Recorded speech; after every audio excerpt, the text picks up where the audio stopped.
forks in their fists, laughing and throwing food at each other. Wouldn't stop giggling. And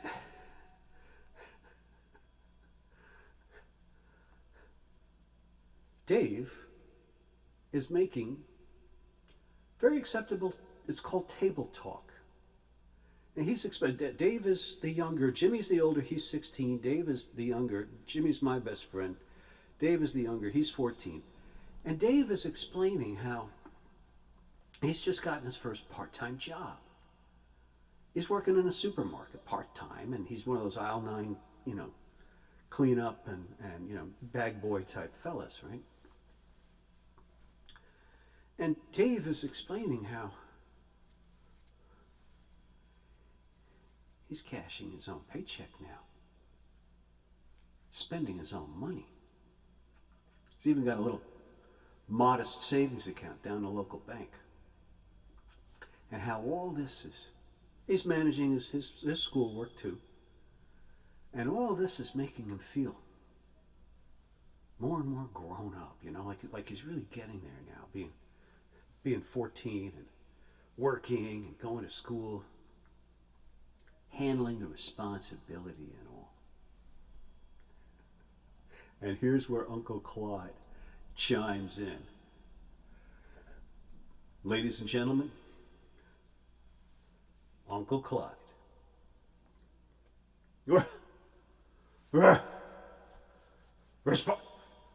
Responsibility? Dave, did I just hear you use the word responsibility? That's got 11 letters in it, That's the longest word in the English language. Did you just say responsibility? You kids. Responsibility? You think working part-time in a supermarket makes you responsible? You kids. Responsibility? Yeah, I'll tell you about responsibility. When I was half your age, that would make Uncle Clyde aged 7. Both of my parents died, and I had to look after my crippled sister. Had one leg shorter than the other. Needed an operation. We didn't have any money, so I went out to the wood pile and whittled her a pair of clogs, with one of them this much higher than the other, in order to accommodate. Hey, shut up down there. That's not funny. Quiet. You kids. You know how many fights I had to fight with every wise mouth asinine came along? They called her Cloggerhead. And I said, shut up down there. That's not funny. You kids.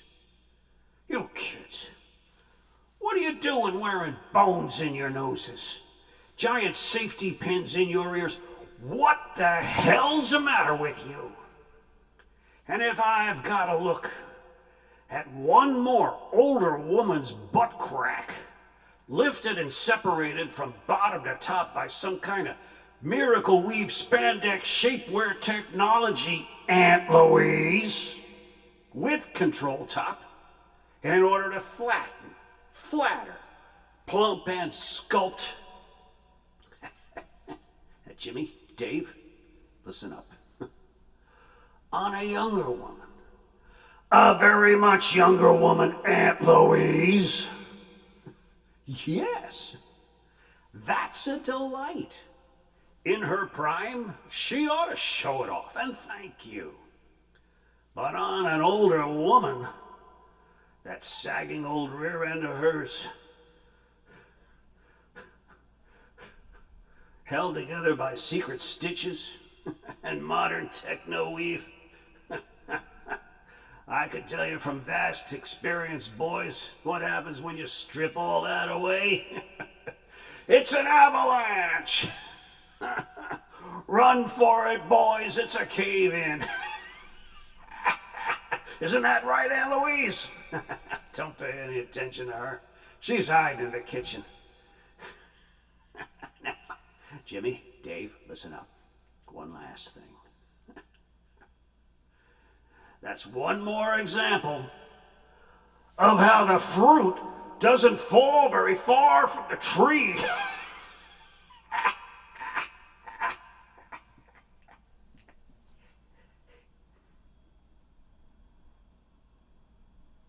And the embarrassed silence around that table was deafening. It was so thick you could have cut it with a knife. And the situation itself was literally screaming for some kind of comic relief. And being the fledgling wise ass that I was back then, I couldn't resist. So guardedly, and with great theatrics, I exclaimed, both hands on the table, bam! Uncle Clyde, that was just inspirational. Will you say grace? Well, that helped. Only Uncle Clyde turned on me with a glaring stare.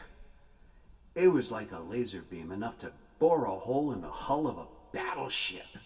And I admit, I quailed. Inside, I felt like I was going to fold up like one of Grandma's lawn chairs.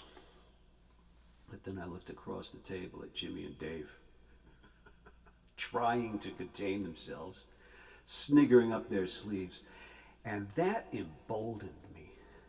So I grabbed my glass of table water, stood up abruptly, and proposed a toast to Uncle Clyde.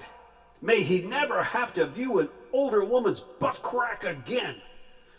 Responsibility! And I spilled water all over the place. Now I thought that he was going to beat me to death with a drumstick. But he yielded. That was enough. Later on, Aunt Jenny and Cousin Ginny invited me upstairs for a hot, fast game of strip poker, which I declined, being a virgin at the time. So I went home that night, woke up the next morning, stood on the scale with great expectations. Not the Charles Dickens novel. And was disappointed yet one more time that the number came up a whopping 86 pounds. Sopping